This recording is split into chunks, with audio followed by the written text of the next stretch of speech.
Hey guys, no one's probably watching, but that's okay. So here's another new plate. So what I'm going to do is show you how to use it. So what we got here, I've done all three. This is the original. This is what you would get.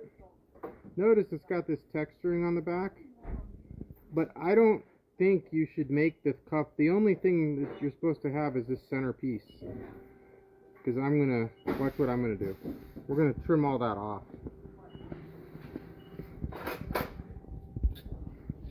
So you're going to go to your shear, or your saw, whatever you got, and you will just lop this stuff right off.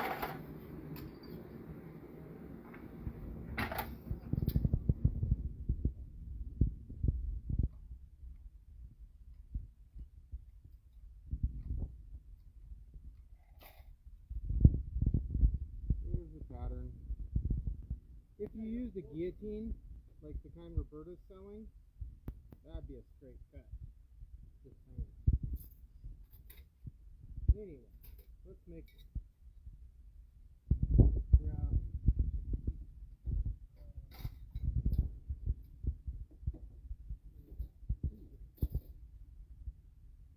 Oh, it's just light enough too. Yeah, we got a couple people on. Well, you guys are going to get to see our new machine. It came all disassembled because it's super top heavy. But as soon as I show you how to do this, then we'll go check it out. It's a big screw press, a 50-ton screw press. It's pretty cool. Actually, it's really cool.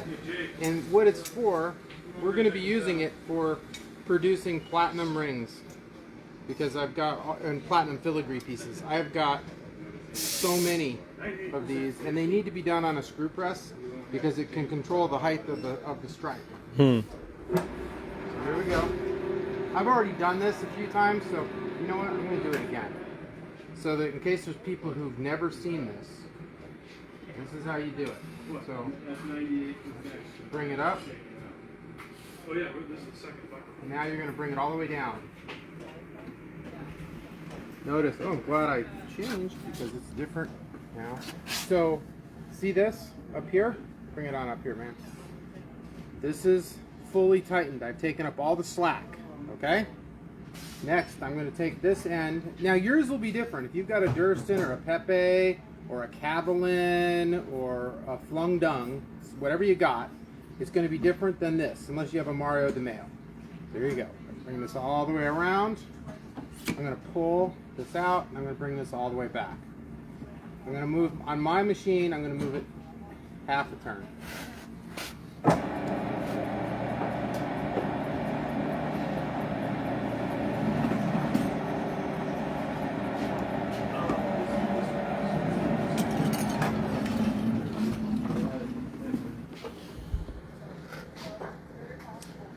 There it is. It's that easy. The narrower the strip you roll, the easier it will be to crank the handle. You're not fighting that entire surface, okay? So this is a great width for a cuff. At least I think. Let's go form it real quick.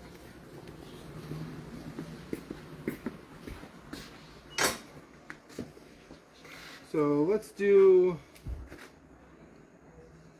let's do a sync. I like anti-plastic, but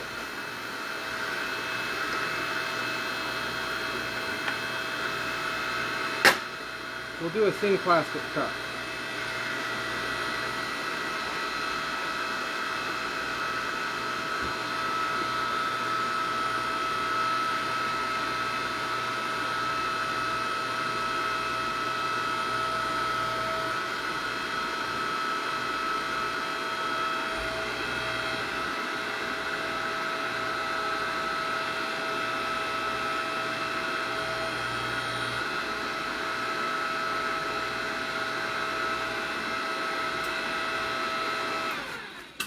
Take a look. Slight dome. That's all we're looking for, is a nice little crown. So we'll get back in there and get to bending. Being fat's good for something. Alright.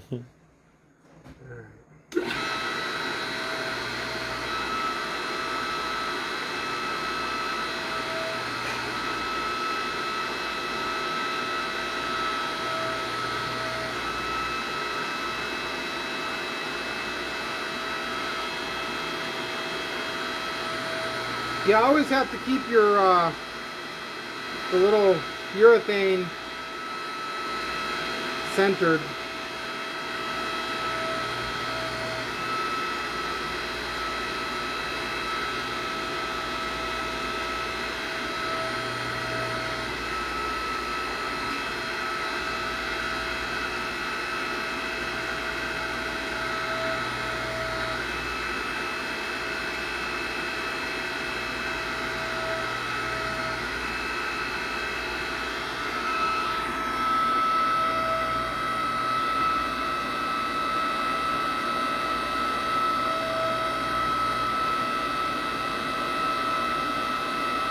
It's like magic, isn't it? But it's not.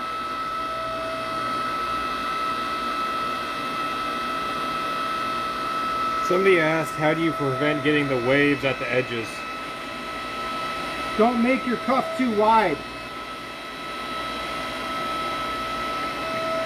If you're making your cuff super wide, you're gonna get the waves.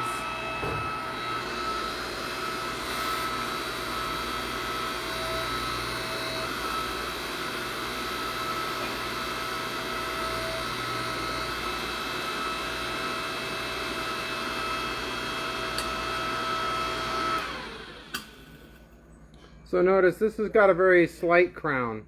If I see this all the time, you guys trying to make cuffs 2 inches wide, you're gonna get wrinkles in these corners, and the way to get them out, you're gonna actually have to put this. You can run it back through the machine. So what you do is you'd end up annealing it, and you can, if they're not super deep, you can form them out using the press again. If they're super deep, what you're gonna have to do, you could use this, but what works better is a stake. Something like that. You'll pop it up in your anvil, and you will hammer those out and just work the thing around. Usually I would use a leather mallet to knock those bumps down. You could also use, this one's too big, but a ball stake. I used to make these kind of things, but they didn't sell well. At least once I'd made enough that the world didn't want them anymore. It's basically when they stopped selling. So yeah, you'd need a stake. Or you could use the end of one of these. This actually works the best. Bring it over like that. Also good for making cups. Yep. But you can do most of the work right on your press.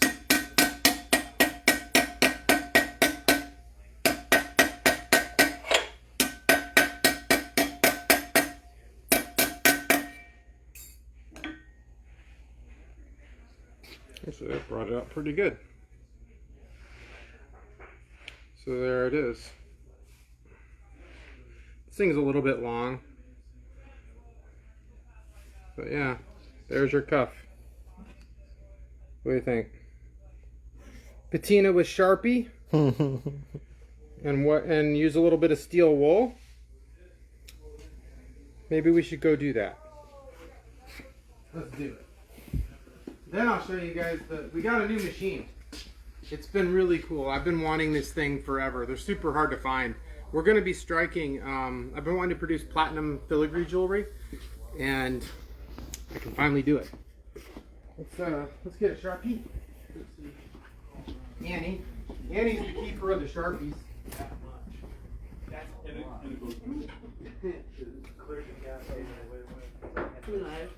It is. Hello, everybody. Magic Sharpie. Yep. I'm waiting to hear the hate. from the purists.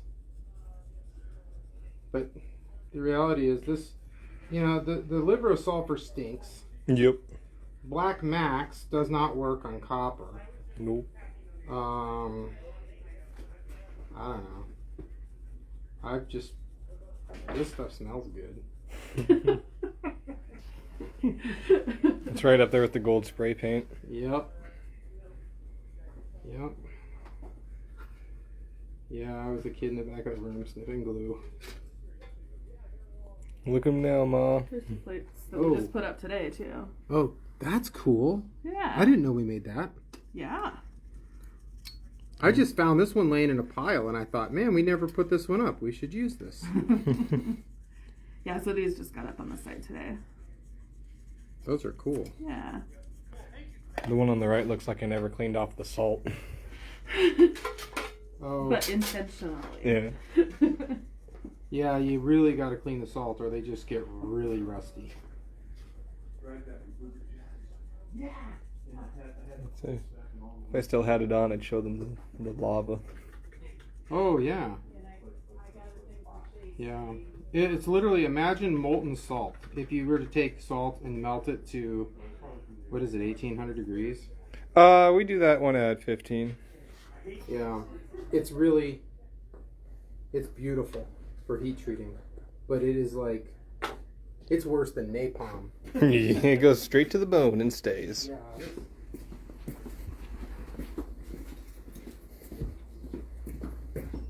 Ooh. There is the... You never have to feel bad about your bench being dirty. That's how all of ours are. Yeah, where's the steel wool? I don't know. I never use the stuff. I had a lot of it today.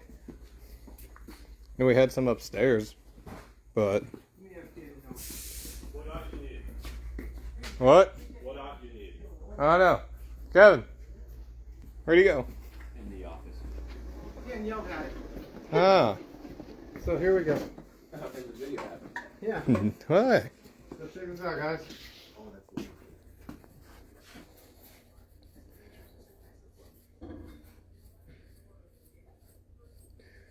Then a little bit of wax. This thing would look fantastic. So you can see how quick this went. You're ready for the street fair with this kind of action. You can create your own patterns. A lot of times less is more. Just a simple piece. You don't have to doesn't need any feathers on it. Doesn't need pearls on it. Definitely got to clean up the bottom. But anyway, you kind of get the sense of this. I like it. There we go. So there it is. That took like 20 minutes maybe. I don't know, probably says on the phone. Well, not telling me. Yeah. Let's go check out this new machine. I'll explain to you guys how it works and why it's going to be awesome.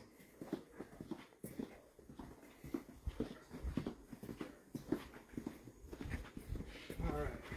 So,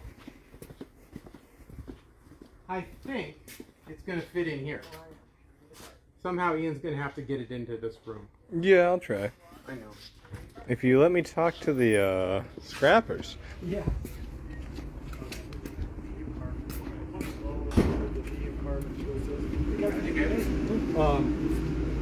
And basically, This thing is called a percussion screw press.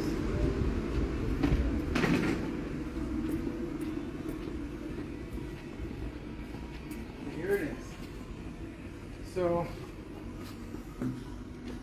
this thing down here on the ground, it mounts up on top of it, and it drives this flywheel. So this flywheel, and it spins. You can see how this thing just drives down. This is removed, and you put your male. This will use a male and a female die set. So I put one of the bottom, the big dies that we have that are about yay big. So like if we were to use small compact cases, cigarette cases, that sort of thing. What you need to raise the detail on those kind of hand engraved cigarette cases where they're engine turned and everything, you need this hammering effect. So that's why we got this. But we also got it because I need it to drop for doing my platinum rings, because this is a really precise machine. I know it looks like a big booger, but it's actually, what's funny about it, it's not covered in grease. I think this is probably from around World War I, and I believe they didn't spend a lot of time in cosmetics of finishing out the piece of equipment. It's very lumpy. It's like they used tar and just dipped it. Yeah, it's made in Newark, New Jersey. Let's see, German and others pending patents. So yeah, it's hard to say when it was made, but most of these are pretty early. They're well over 100 years old, and very hard to find. It's made by Zeh and Hanneman Company, Newark, New Jersey. And yeah, very excited to get this thing in the shop. So Jeremiah's gonna have to clean it all up because it looks like a slug, but it's gonna be nice. Or like the Hardy Hole anvil. Oh yeah, isn't this cool? This came with it. It's not part of it. It's just the guy a friend of mine who I got it from, he's as big a tool junkie as myself. So this is made in France. And it's an anvil. It's basically designed to go, it's a Bic anvil. So it would, it's a 140 pounder, but it would go in that hole, but on a massive anvil. So this is the small anvil to go on the big giant anvil. I mean, no, that's the medium one. It has a Hardy Hole for a smaller one. So all I gotta do is find a big enough anvil for this. I've been looking. I know there's a 700 pounder out there with my name on it. Anyway. My back hurts thinking about it. Yeah. But yeah, so a friend Tim made the motor mount for it. This gets mounted on it. We'll get it all painted and cleaned, and it'll look beautiful. And it won't take too long. I'll be flogging him. It's done fast because I want to use this thing. Anyway, I guess that's it for today, guys. I'll talk to you tomorrow. I don't know how to